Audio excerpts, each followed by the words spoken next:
Thanks. Sorry. I couldn't help noticing, is that Stevenson? Yeah, Stevenson, yeah. The Fables? The Fables, yeah. You reading the Fables? You know the Fables? Yes. No one reads the Fables. Why do you read the Fables? Well, I just happened to pick it up. No, that is best work. I hope you... Did they really... Look. Yeah.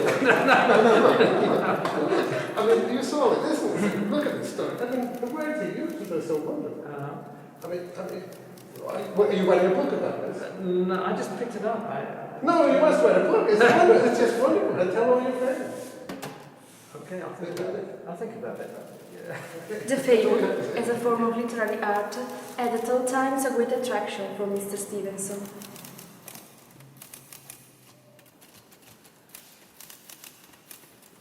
To this class of work, according to his conception of the matter, belonged essentially several of his own semi-supernatural stories, such as Will of the Mill, Markine, and even Jekyll and Hyde.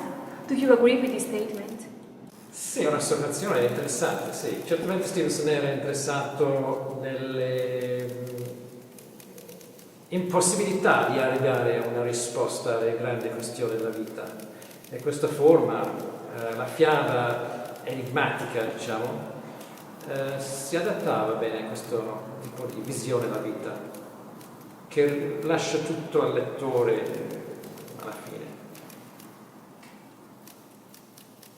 In the Fables there appears the devil, there appears people speaking as ghosts after they die, there appears changes and magical changes in the characters. These things happen in Jekyll and Hyde, and in Markine, Will of the Mill. So yes, it's the same kind of writing as the other book. Four reformers met under a bramble bush.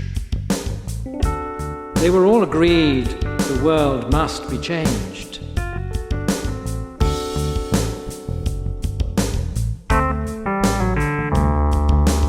We must abolish property. We must abolish marriage. We must abolish God. I wish we could abolish work. Do not let us get beyond practical politics.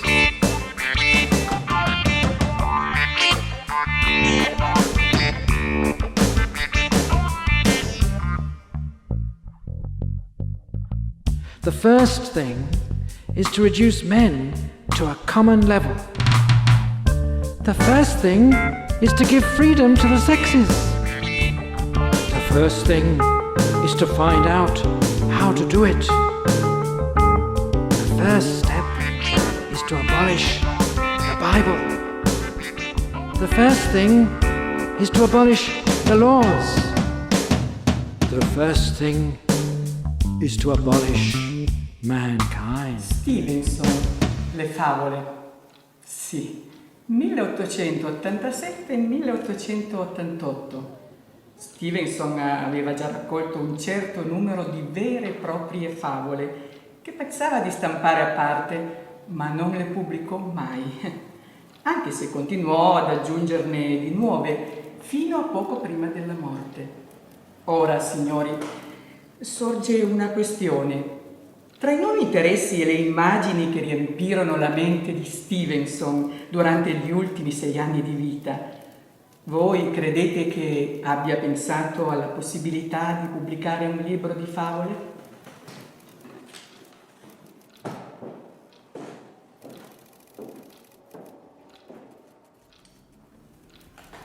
Well, the biographers think that Stevenson had the manuscript finished in his hand before he died, but that he never published it because his wife Fanny disapproved of the book.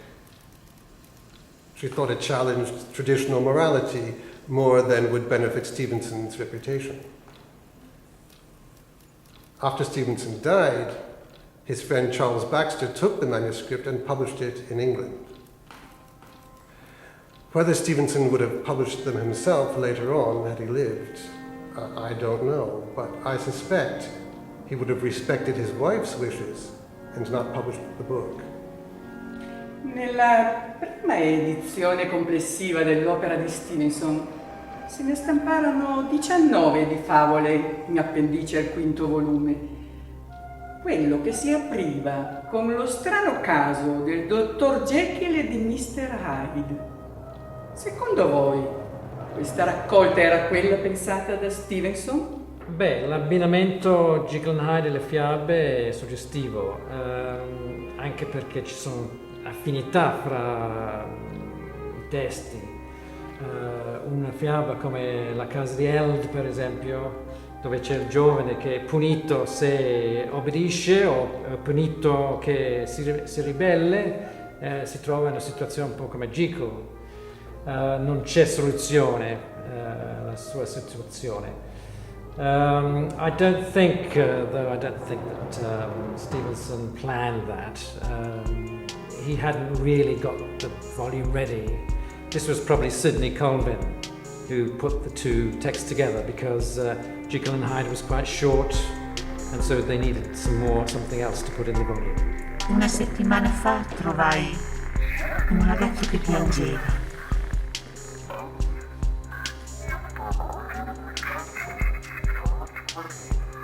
E gli domandai: perché piangi? Piango per i miei peccati, mi rispose il ragazzo. Doveva aver poco da fare. Ieri l'ho incontrato di nuovo e di nuovo il ragazzo piangeva. E perché piangeva? Piangeva perché non aveva niente da mangiare. Sapevo che ci saremmo arrivati.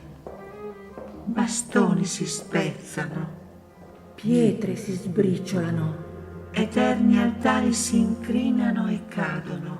leggende e punizioni svaniscono come nebbia di fronte all'evangelista stupito. Dalla giovinezza alla vecchiaia egli è fermo Su una punta di spillo della verità. A man quarreled with his friend. I have been much deceived in you, said the man. And the friend made a face at him and went away. A little after, they both died and came together before the great white justice of the peace. It began to look black for the friend, but the man for a while had a clear character and was getting in good spirits. I find here some record of a quarrel, said the justice, looking at his notes.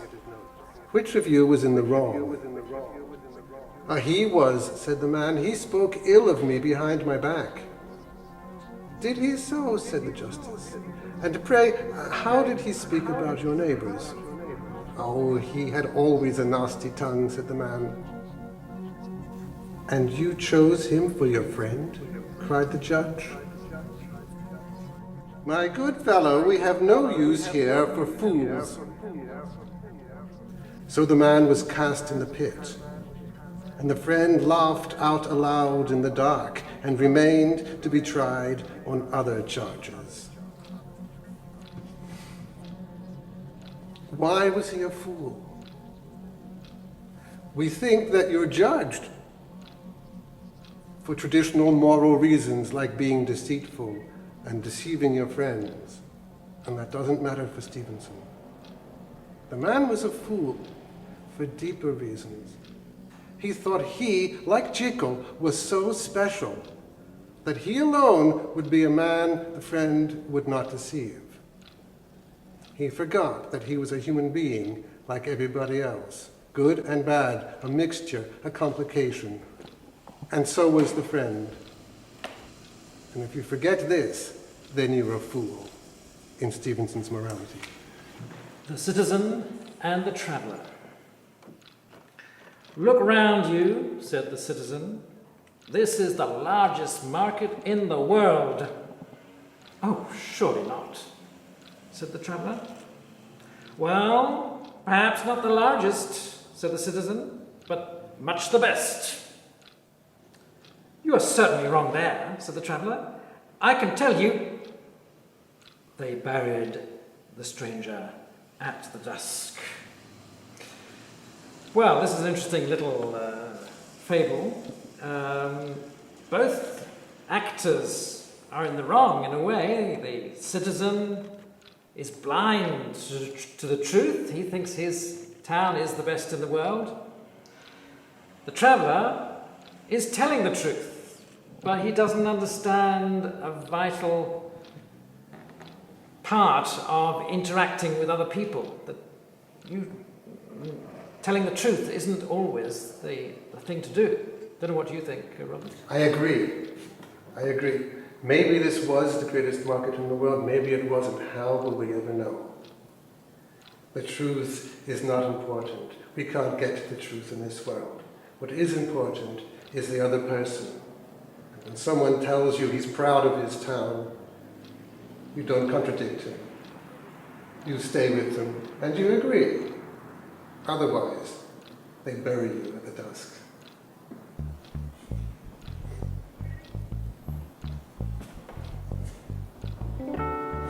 He's come now.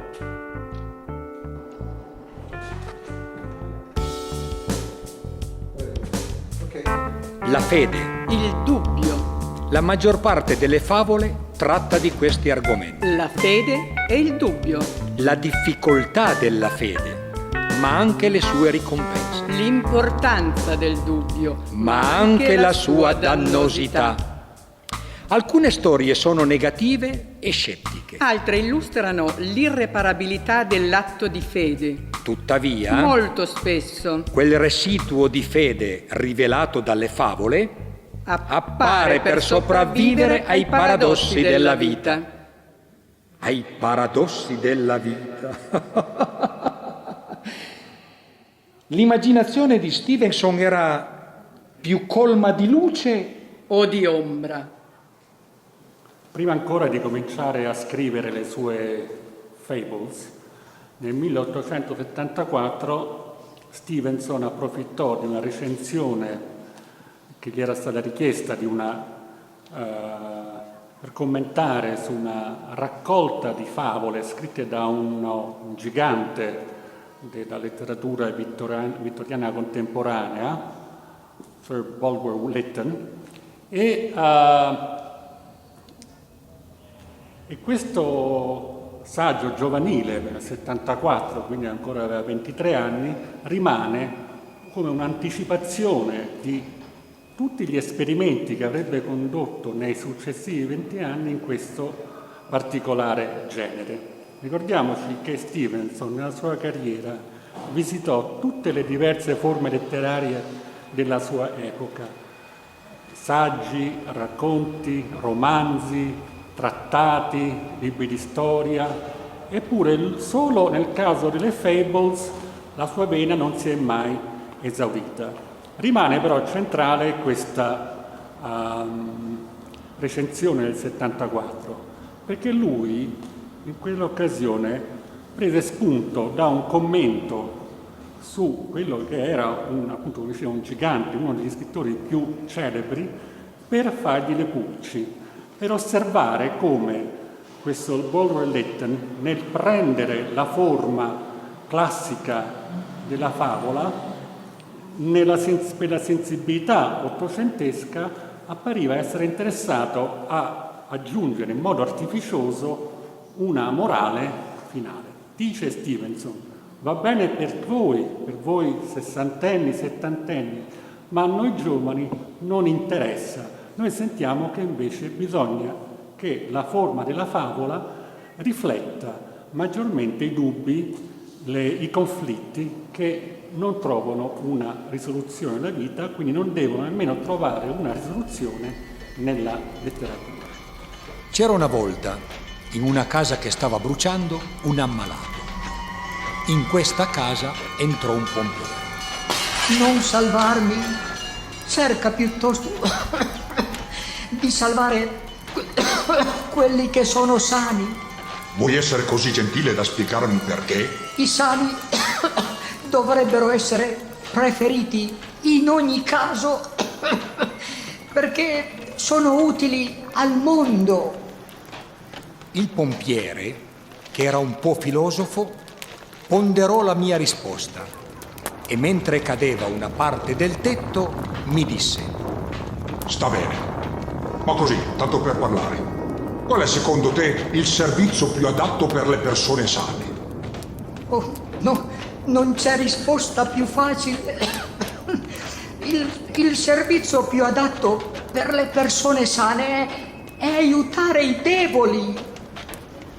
Il pompiere rifletté di nuovo senza nessuna fretta e poi, mentre una parte del muro crollava, potrei perdonarti di essere malato, ma non posso assolutamente perdonarti di essere stato stupido. E così dicendo, dato che era un uomo profondamente giusto, alzò la scure e tagliò di netto la mia testa. L'assenza, secondo lei, di insegnamento morale nelle Fables non risulta quindi svelamento del gioco e dell'artificio dello strumento letterario? Beh, se ci è permesso di parlare delle intenzioni dell'autore, direi che certamente Stevenson in queste favole vuol farci pensare. Pensateci un po', potrebbe essere il sottotitolo. E certamente c'è una mancanza di coinvolgimento emotivo, non ci perdiamo in queste storie, leggiamo di questi morti senza nessuna emozione, quindi siamo liberi a osservare la struttura e anche pensare a quello che potrebbero significare. L'assenza del morale alla fine ha più o meno la stessa funzione, direi che aspettiamo il morale alla fine e non c'è, o non c'è nessuna chiara interpretazione. Così davanti all'inespettato dobbiamo pensarci un attimo. Estratto da La scimmia scientifica. C'era una volta, nelle Indie occidentali, una casa situata vicino ad un gruppo di alberi. Nella casa abitava uno scienziato dedito alla vivisezione e sugli alberi un gruppo di grandi scimmie. Un giorno una di loro fu catturata dallo scienziato, che la mise in gabbia per un po' di tempo nel suo laboratorio. La scimmia, diventata matricola 701, fu terrorizzata da ciò che vide, estratto ma anche interessata da ciò che ascoltò. Non appena riuscì a fuggire e a ricongiungersi con la sua famiglia, senza alcun danno che una lesione da nulla ad un piede, considerò che, tutto sommato, l'esperienza era stata positiva.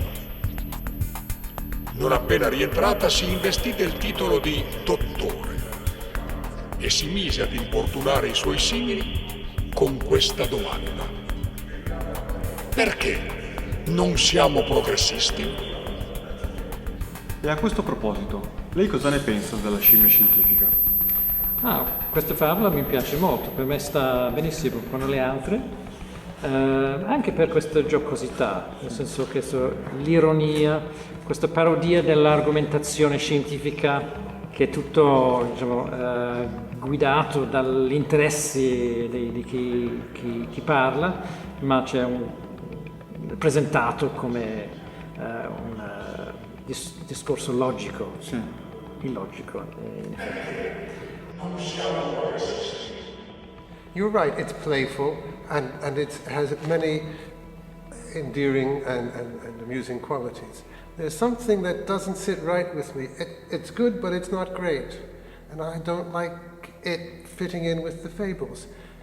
Partly it's because Stevenson is addressing vivisection and something very specific and loses that universal quality necessary for the fables and the fairy tales to put us in the universal world.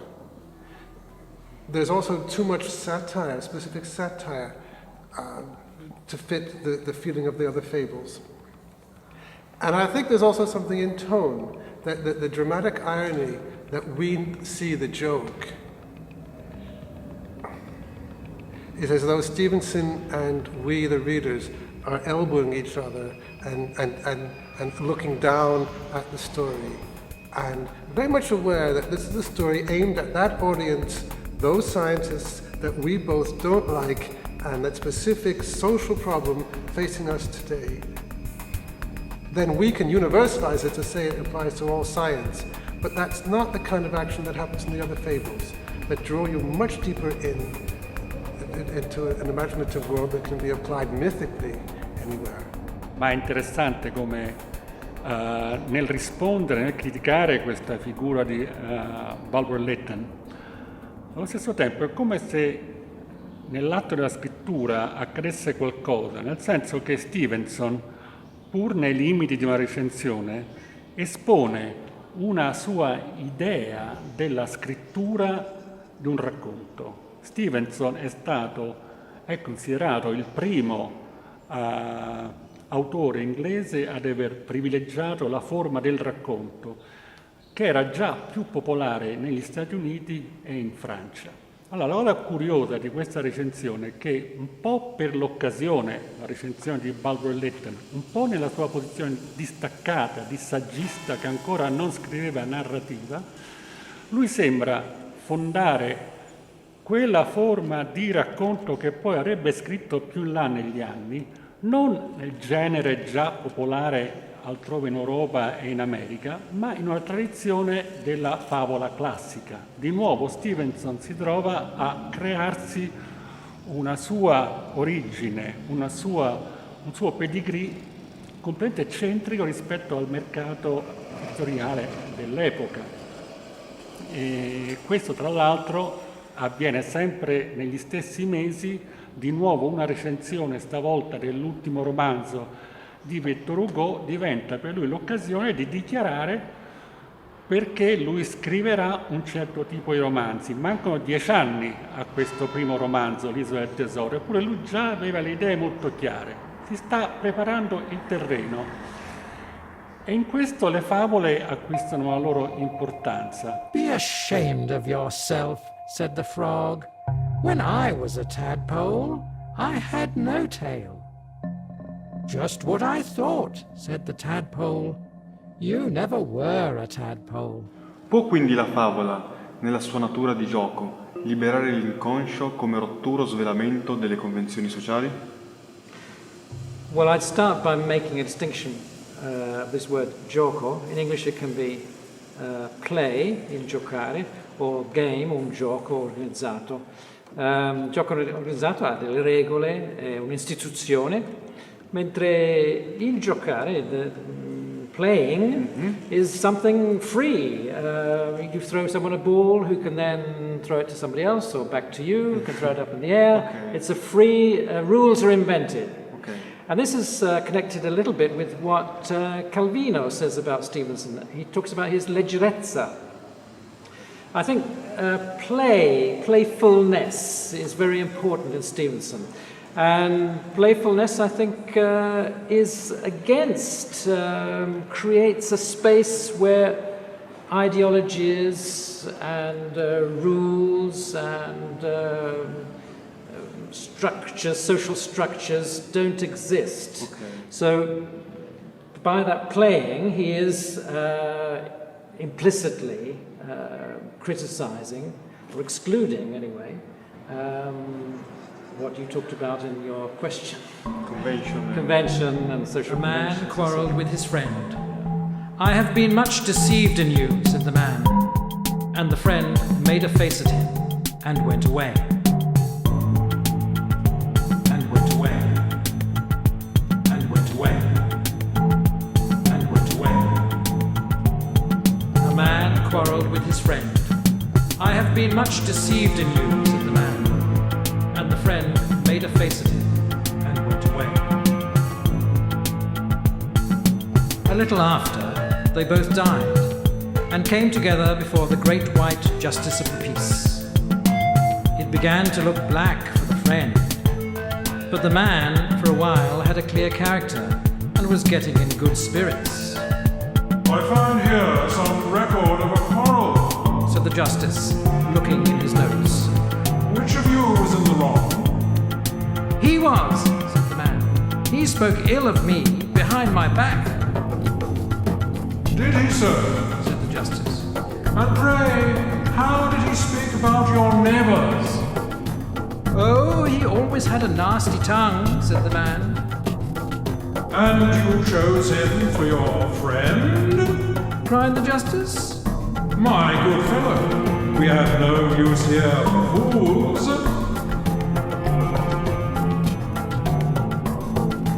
So the man was cast in the pit, and the friend laughed out aloud in the dark, and remained to be tried on other charges.